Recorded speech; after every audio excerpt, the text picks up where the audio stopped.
Hello दोस्तों, refix India के YouTube channel पे आपका फिर से स्वागत है। तो दोस्तों, आज की वीडियो में हम बात करेंगे। हमारे पास पैनल है जो कि चाइनीज़ कंपनी का पैनल है और इसके अंदर जो प्रॉब्लम है ये नो पिक्चर कंडीशन में है। इसको किस तरीके से रिपेयर करना है, कैसे चेक करना है, सारी चीज़ें मैं इस वीडियो के अंदर आपको बताने वाला हूँ। तो देखिए, पैनल तो बहुत सारे आते हैं रिपेयर के लिए, लेकिन पैनल को रिपेयर करने वाले बहुत कम हैं। काफ़ी सारे टेक्नीशियन पैनल को रिपेयर करते करते शॉर्ट कर देते हैं, जिनकी वजह से क्या होता है, उनको लगता है कि गेट लाइन शॉर्ट हो गई है या गेट लाइन में दिक्कत है। तो होता क्या है कि जब तक आप पैनल के बारे में प्रॉपर तरीके से नॉलेज नहीं लेंगे, तब तक पैनल को प्रॉपर तरीके से रिपेयर करना मुश्किल होता है। तो अगर आप भी LCD LED TV रिपेयर की ट्रेनिंग लेना चाहते हैं या फिर पैनल को रिपेयर करना सीखना चाहते हैं, तो नीचे दिए गए कॉन्टैक्ट नंबर पर कॉन्टैक्ट कर सकते हैं। अगर आप मोबाइल का काम करते हैं या फिर मोबाइल रिपेयरिंग सीखना चाहते हैं, तो मेरे मोबाइल रिपेयरिंग के चैनल को सब्सक्राइब ज़रूर करें। मोबाइल रिपेयरिंग का चैनल मेरा रिफिक्स इंडिया मोबाइल करके है, इसका जो लिंक है मैं आपको डिस्क्रिप्शन में दे दूँगा। तो आप जाके वहाँ पे जाके सब्सक्राइब करें, जिसमें आपको मोबाइल से रिलेटेड भी काफ़ी सारी चीज़ें आपको देखने को मिलेंगी। तो चलिए स्टार्ट करते हैं। सबसे पहले मैं आपको दिखाता हूँ ये जो मेरे पास पैनल है। तो इस पैनल के अंदर जैसे ही हम सेट को ऑन करते हैं, तो ऑन करने के बाद यहाँ पे अगर हम देखेंगे तो पैनल के अंदर कोई भी पिक्चर हमारे को दिखाई नहीं देती है। यानी कि अगर आप इसके अंदर देखेंगे तो ये हमारा जो पैनल है वो नॉन GIP पैनल है और ज़्यादातर ये हमारे हायर वगैरह या लोएड के सेट में हमारे को ये देखने को मिलता है। तो अभी क्या है कि इसको किस तरीके से चेक करेंगे, ये चीज़ मैं आपको दिखाने वाला हूँ। तो ये काफ़ी कम मार्केट में आपको देखने को मिलेंगे कुछ इस तरीके के पैनल। तो चलिए स्टार्ट करते हैं।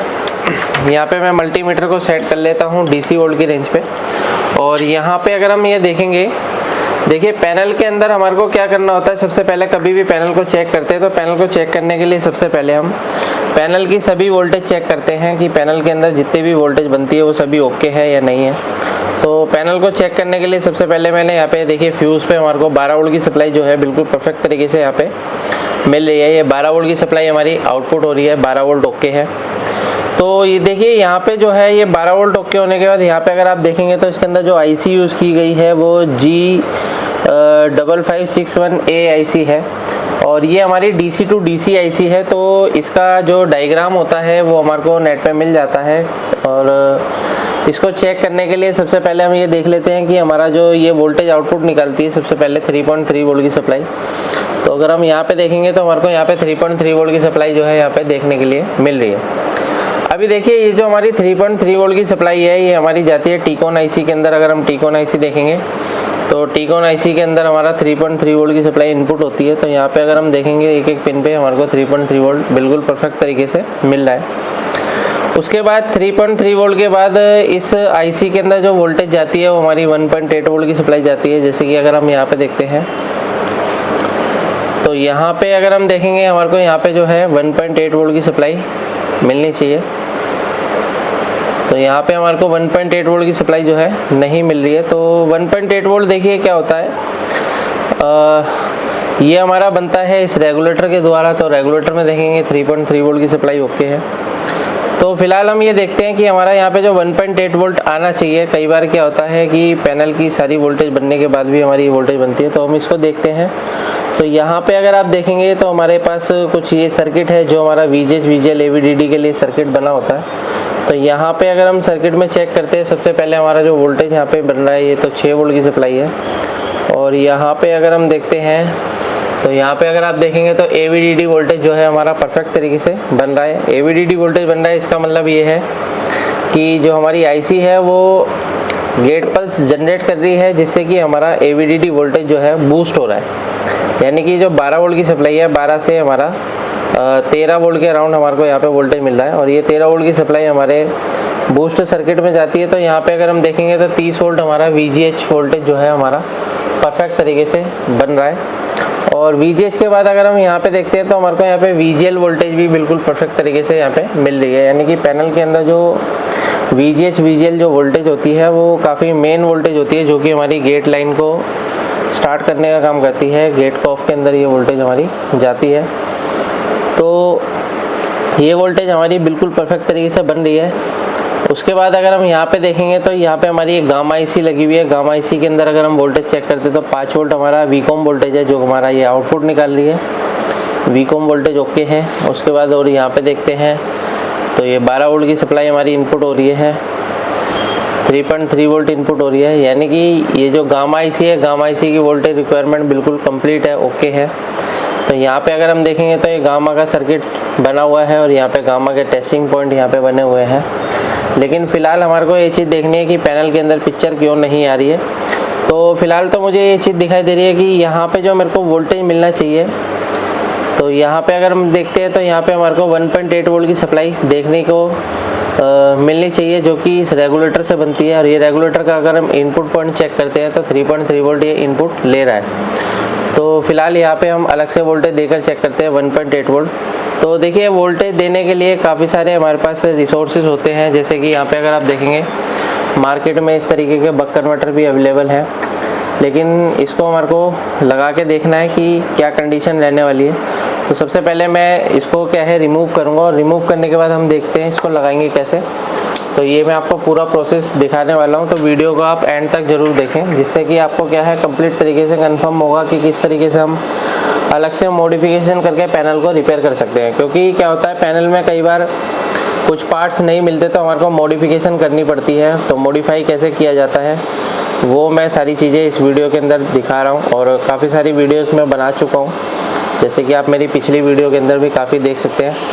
तो पैनल की जो मॉडिफिकेशन है वो पूरी हमारी ट्रेनिंग के अंदर बताया भी जाता है, किस तरीके से आप खुद इसको मॉडिफाई कर सकते हो, कैसे आप पैनल को चला सकते हो। पैनल में अलग अलग तरीके के फॉल्ट देखने को मिलते हैं। गेट लाइन शॉर्ट हो जाती है, बिना शॉर्ट कलर से कैसे गेट लाइन को आपको ठीक करना है, कैसे आपको पैनल को चलाना है, गेट लाइन कौन कौन सी होती है, CKV कैसे कंफर्म करते हैं, कौन कौन से CKV होते हैं। तो ये सारी चीज़ें हमारी ट्रेनिंग के अंदर रहता है। अभी फ़िलहाल यहाँ पे अगर हम देखेंगे तो एक हमारा जो LDO है, इस LDO को हम यहाँ से रिमूव कर लेते हैं। और LDO को रिमूव करने के बाद हमारे को यहाँ पे क्या है, ये मैंने यहाँ से रिमूव कर लिया है। और रिमूव करने के बाद क्या है कि मैं यहाँ पे एक बक कन्वर्टर लगाऊंगा। तो यहाँ पे अगर आप देखेंगे तो मेरे पास एक ये बक कन्वर्टर है। तो बक कन्वर्टर का काम क्या होता है, ये अलग अलग वोल्टेज बनाने का काम करता है। यहाँ पे आप ये देख सकते हैं, यहाँ पे अलग अलग वोल्टेज हम यहाँ पे सेलेक्ट कर सकते हैं। और इसकी जो इनपुट वोल्टेज होती है वो 5 वोल्ट से लेके 12 वोल्ट तक इनपुट होती है। तो मैं इसको 12 वोल्ट की सप्लाई देता हूँ, और आउटपुट में देखते हैं हमारे को क्या मिलेगा। क्योंकि मैंने यहाँ पे जो अभी सेलेक्ट कर रखा है 1.8 वोल्ट, अभी मुझे 1.8 वोल्ट की रिक्वायरमेंट है। तो यहाँ पे हम इसको देखेंगे। तो जब भी हम काम करते हैं तो पेस्ट का यूज़ ज़रूर करना होता है। बिना पेस्ट के अगर आप काम करते हैं तो प्रॉपर तरीके से क्या होता है कि सोल्डिंग नहीं हो पाती है, जिससे कि कई बार ये जो वायर होती है वो हट जाती है, छूट जाती है। तो यहाँ पे हमने इसको जोड़ दिया है, और यहाँ पे जो है हम इसको जोड़ेंगे इस तरीके से।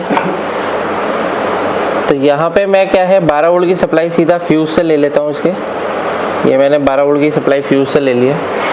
और सबसे पहले हम इसको ऑन करके इसका क्रॉस ज़रूर चेक करेंगे, क्योंकि कई बार क्या होता है बक कन्वर्टर ख़राब भी निकल जाते हैं, तो ज़्यादा वोल्टेज भी निकाल देता है। तो जिससे क्या होगा कि हमारी टीकॉन IC ख़राब हो सकती है। तो इसको हमारे को कंप्लीट चेक करना है। पहले मल्टीमीटर को ग्राउंड में पकड़ो आप, हाँ ऐसे करके। अभी सेट को मैं ऑन करता हूँ। तो ये सेट को मैंने ऑन कर दिया है। तो यहाँ पे अगर हम वोल्टेज देखते हैं, हमारे को क्या है 1.8 वोल्ट की सप्लाई मिल रही है। यहाँ पे आप ये देखेंगे 1.8 वोल्ट हमारा परफेक्ट है, मिल रहा है। तो अभी हमारे को ये जो वोल्टेज है, इस वोल्टेज को जोड़ना है कैपेसिटर पे। तो यहाँ पे अगर आप देखेंगे तो कुछ कैपेसिटर लगे होते हैं। तो ये जो कैपेसिटर होते हैं ये पैरेलल में लगे होते हैं। तो यहाँ पे आप किसी भी कैपेसिटर पे जोड़ सकते हो। तो मैं यहाँ पे इसको जोड़ देता हूँ 1.8 वोल्ट के लिए। तो यहाँ पे मैंने इसको जोड़ दिया है। उसके बाद देखिए दोस्तों, यहाँ पे क्या होता है कि इसको हम कहीं पे भी एडजस्ट कर सकते हैं, लेकिन ये फ़िलहाल मैं टेस्टिंग पर्पस पे काम कर रहा हूँ, ताकि कंफर्म हो जाए कि पैनल की क्या कंडीशन है। उसके बाद हम इस तरीके के रेगुलेटर हमारे को काफ़ी सारे बोर्ड के अंदर भी मिल जाते हैं, तो कहीं से भी निकाल के हम इसको लगा सकते हैं। तो अभी सेट को ऑन करते हैं, पावर ऑन करके। और यहाँ पे अगर हम वोल्टेज देखते हैं तो यहाँ पे हमारे को जो वोल्टेज है 1.8 वोल्ट की सप्लाई यहाँ पे हमारे को मिलनी चाहिए। तो अभी अगर आप यहाँ पे देखेंगे पैनल हमारा जो है वो ऑन हो चुका है, और यहाँ पे 1.8 वोल्ट की सप्लाई आ गई है। तो अगर आप यहाँ पे देखेंगे तो इसके अंदर नो सिग्नल जो है यहाँ पे लिख के आ रहा है।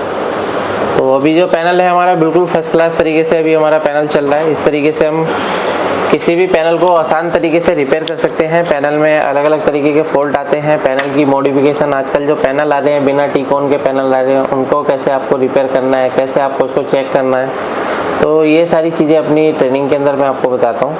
वीडियो आपको पसंद आए तो वीडियो को लाइक करें, शेयर करें, कमेंट करें। Thank you friends.